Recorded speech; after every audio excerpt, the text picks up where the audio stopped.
This is a very basic speech. This is a very basic speech of corporate greed and corporate fraud. No, seriously. Now, let's set the message really straight right here. They claimed that they were going to hold this All-Star game for the quote-unquote purpose of minority colleges and public leagues. Here's the problem with that. And why wouldn't they pay those minority colleges and public leagues anyway? Why do you have to have an All-Star game to fund these very, well, for them, one of these things that I need everybody don't even mean it. The other thing public leagues is obviously a more universal, more artistic value, but regardless of where you stand on where they choose to put the money, the fact is that they could have put the money for these causes with all the way out an All-Star game. So why did they do it?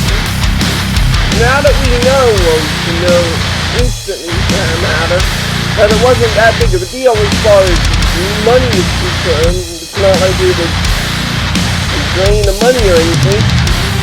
Why did they do it? I'll tell you why.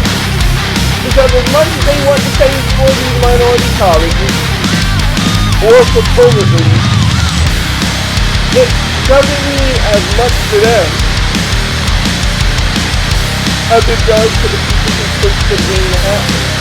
In other words, what you have is Adam Silver doesn't want to put the NBA's own money towards the communities and minority colleges, but he would like to put towards the revenue that comes from the advertisements, the revenue that comes from these corporations who also advertise with the gun contest, with the people contest, etc. So as these other organizations bring in money, Adam Silver can use that money to pay for the minority colleges, etc. And not have to touch the NBA General Trust Fund. That's what's really going on here, okay? That's what's really going on when you pull the pen up. That's what's really going on. This is nothing more than a corporate greed decision to save money. That's all that this is. Now, I bring this up in this topic. I'm going to talk about it. I knew it instinctively. I think anyone who wasn't really under a rock understands why Adam Silver is being a corporate greed. I wasn't going to think about it, talk about it, until I wake up this morning to the news that Joel Embiid and Ben Simmons, our MVP center and our do-it-all all-star facilitator, are in COVID protocols because they went to a barber in Philadelphia. And I don't blame either guy for going to a barber. I blame the corporate mess for putting them in a position where they felt like we had to look good for the All-Star game. Seriously. They felt they had to look their best at the All-Star game. The NBA players have a general, they have a general kind of code that they go by as far as their appearances and their etiquette, especially because they're public figures. No different from a dancer, no different from any model, etc. Which leads me to my next point about Adam Silver's corporate greed. You mean to tell me that you cannot hire a barber? Seriously. You mean to tell me that in the middle of the bubble, in the middle of the pandemic, etc., and make no mistake, they're still in a bubble. It's more of a portable bubble. But when you get the information from Doc Rivers or some of these others about the constraint of movement, you understand it's more of a portable bubble. It's not like they're really free. You mean to tell me that with all the money at your disposal, you cannot possibly have hired a barber? Are you kidding me? Are you for real right now? This is garbage.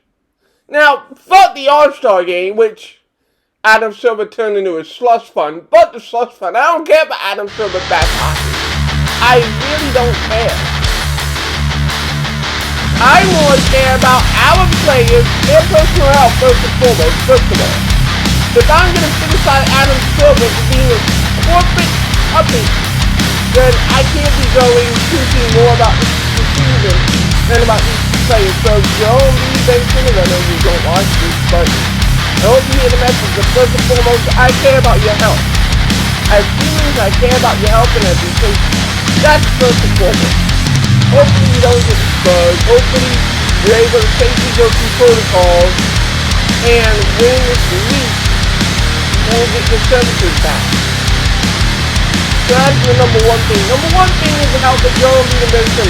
Unlike a certain Adam Silver, I will not be interested when it comes to player and personal safety, especially for our now. That's number one. Number two, though, is that the season is still going on, and in the best case scenario, we're without these guys for a week.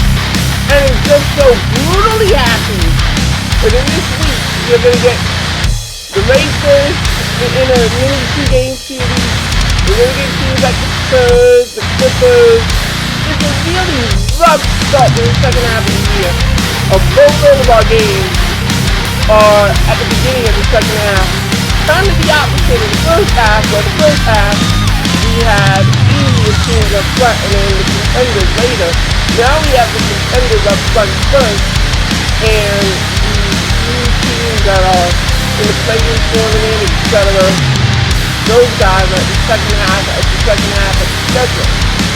You know, the final 16 games are not as daunting as the first 10 or 15. So this is really rough timing. Of course, we don't know exactly when they'll be able to get off protocol, testing, etc. But this is really rough timing for the Sixers. And so from that standpoint, which is, again, in theory, as compared to their health and their safety, you know, God, the universe, energy, whatever it is that you align with, I wish Ben and Joel the very, very best from the bottom of my heart as a human in general. But that's always first on my mind. But second on my mind is Sixers are a spot you might just have to stay for a starter after all, because you basically lost obviously your two best players and your two other starters. And you already starting two spot starters, as I alluded to numerous times in the game with Steph Curry. So your lineup is really undermined and undermanned right now. Not going to be able to fix it all, but I mentioned Kyle Lowry from the beginning, and I'm even more on that train. Getting yourself a solidified starting guard has now become infinitely more important. Infinitely more important. Either that or bite the bullet and play the 20-year-old kid in Tyrese Maxey substantial NBA minutes. You're going to have to. You're going to have to play Tyrese Maxey 25 minutes a night.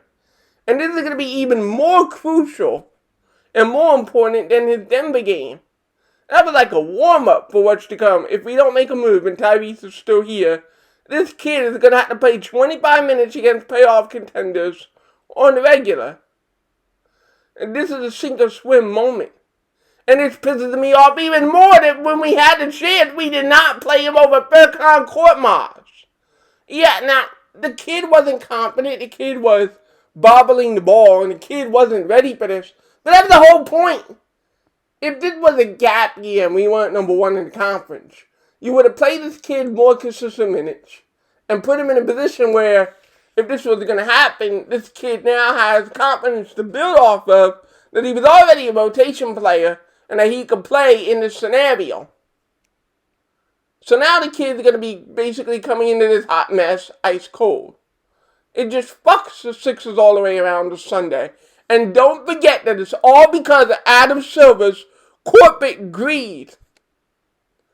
Sixers of the universe, I hope we have much better things to talk about at the trade deadline.